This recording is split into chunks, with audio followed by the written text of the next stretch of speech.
তোমার আব্বু কি সত্যি অসুস্থ? এখানে সবাই বলতেছে তোমার আব্বু নাকি অসুস্থ না।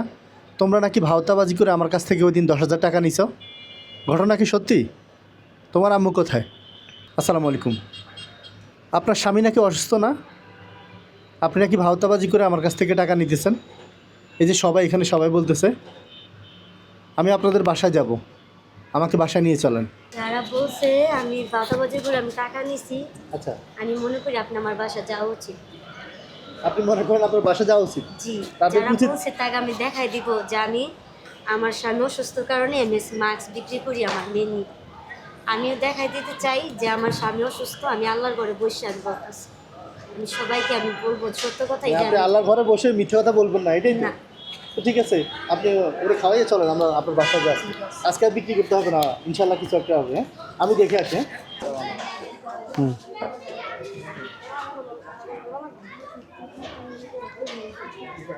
এই বাসা?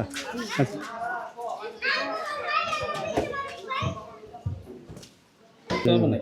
না, জুতা নিয়ে আসেন দেন। না না, সমস্যা নেই।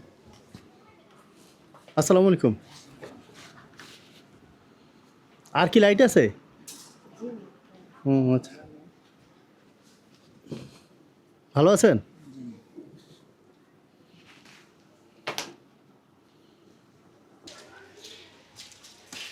কষ্ট দিয়ে ফেলতেছি বুঝছেন, ওই অন্ধকার তো কিছু বোঝা যায় না, এই জন্য।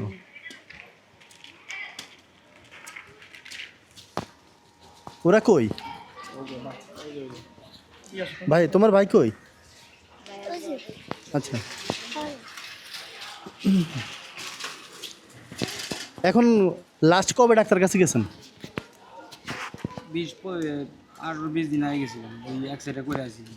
আচ্ছা, ওই যে টাকা দিলাম 10,000, তখন কি গেছেন এরপরে? জি, গিয়েছিলাম। মানে আমি 5,000 টাকা ঋণে দিয়েছিলাম কিছু। হ্যাঁ। আর ছেলের মাদ্রাসার লেগে 2,000 দিছি। আচ্ছা আর বাদ বাকিটা মন করে নিজেরা একটু যে ভাঙতাছি, আচ্ছা দিছি ভাঙছি। আচ্ছা, এইখানে দাঁড়ান, একসাথে দাঁড়ান। ও মাদ্রাসা পড়ে। এই যে বাগাবা ওই যে বলছেন ও এসে দেখে যাওয়ার আব্বুকে, ও না? আসছে আবার যাইব। আবার চলে যাবে? রাতে কোথায় থাকে? রাত্রে বাসায় আসে 9টার দিকে। দেখি পাটা একটু দেখি। মূলত এখানে সমস্যা না, এই যে কালো হয়ে আছে পুরা। এখান থেকে ফেটে গেছে। আবার 1 মাসের লেগে প্লাস্টার করতে চাইতেছে। প্লাস্টার করা ছিল না? আচ্ছা, এখন ডাক্তার কি বলছে চিকিৎসা করলে কতদিন লাগতে পারে? ডাক্তার কইছে যে 1 মাস মানে এক পাপাই যদি প্লাস্টার করে দেয় 1 মাসের লেগে প্লাস্টার করে দেবে, 1 মাস পর আবার প্লাস্টার করবো। এর ভিতরে আপনার নাম হাঁটাচলা করতে পারবো না। আর ওষুধ খাইলে এটা এটা হবে ভালো হইব না, এই ব্যথা থেকেই এগো মানে একটু আরো সময় লাগবে, 2-3 মাস লাগবে। এমনি বলছে যে এত টাকা লাগবে, এরকম কিছু বলছে? কোনো অ্যামাউন্ট বলছে? খালি প্লাস্টারের জন্য বলছে 3,000 টাকা। জি। আর ওষুধ এলা যত টাকা লাগে মানে কত টাকার ওষুধ খেয়েছেন একবার শুরু থেকে? কত খরচ হয়েছে এই পর্যন্ত? সপ্তাহে প্রতি সপ্তাহে 1,020 টাকা 1,050 টাকার ওষুধ লাগে ওষুধ লাগে? তখন। আচ্ছা, আর এখন ওষুধ চলে? এখন 10-12 দিন ধরে ওষুধ খাইনি আমি। খান না?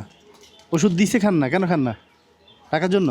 টাকার লেগে আচ্ছা, মূলত আপনি কিভাবে, মানে কতদিন আগে পড়ছেন বিল্ডিং থেকে? করছি আপনার 2.5-3 মাস তো হইবই। 3 মাস? ওর কোথায় কাজ করছেন, কোথায়? আমি তো 1.5 মাস ধরে অনেক গেছি, 4 মাস কাজ করছি ওই আপনার এই বাগাবাড়ির ওদিকে।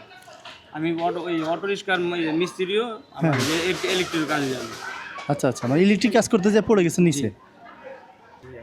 আমরা আসলে ওর সাথে দেখা হয়েছে বাইতুল মোকাররম, দেখানোর পর একটা ভিডিও করছিলাম, তখন অনেকে সাড়া দিছে যে ওনার চিকিৎসার দায়িত্ব আপনি নেন। তো এরপর আমি আসা ওনাকে প্রথম দিন মানে 2,000 টাকা দিয়ে গেছিলাম না, প্রথম দেখা হয়েছিল, পরে আবার 10,000 টাকা দিয়ে গেছিলাম। পরে আমি বলছি দেখি আপনার থেকে, পরে যেদিন ভিডিওটা 10,000 টাকা দিছি, ওনার সাথে যারা ছিল মহিলারা, ওনারা বলছে যে আপনি যে ওনার টাকা দিছেন, আপনি জানেন ওনার স্বামী যে অসুস্থ, এটা তো মিথ্যা কথা। এই জন্য আমরা জানার জন্য আপনার কাছে দেখতে আসছি, বুঝছেন? যারা টাকা দিছে বা যারা টাকা দিবে তাদেরকে একটা দেখাইতে হবে না জিনিসটা সত্যি না মিথ্যা, কারণ আপনারা হয়তো ঠিক আছে সঠিক আছেন, কিন্তু এরকম হাজার হাজার মানুষ আছে তো। এখন আর আছে 12টা। 12টা। ডাক্তার দেখেন কোথায় বলছেন? দেখালাম যে এটা হচ্ছে মিরপুরের। মিরপুরের আগে তো গেছিলাম ডাইন পাশে, মিরপুরের ঢুকতে ডাইন পাশে। আমরা জানি না, ওই যে মহিলাগুলো লেগে গেছে গেছি। এই যে এপা, এটা এপা? স্যার, জি, জি, এই যে পুরাইটা। এই আগে দেখি 1 2 3 4 5 6 7 8 9 10 11 12 13।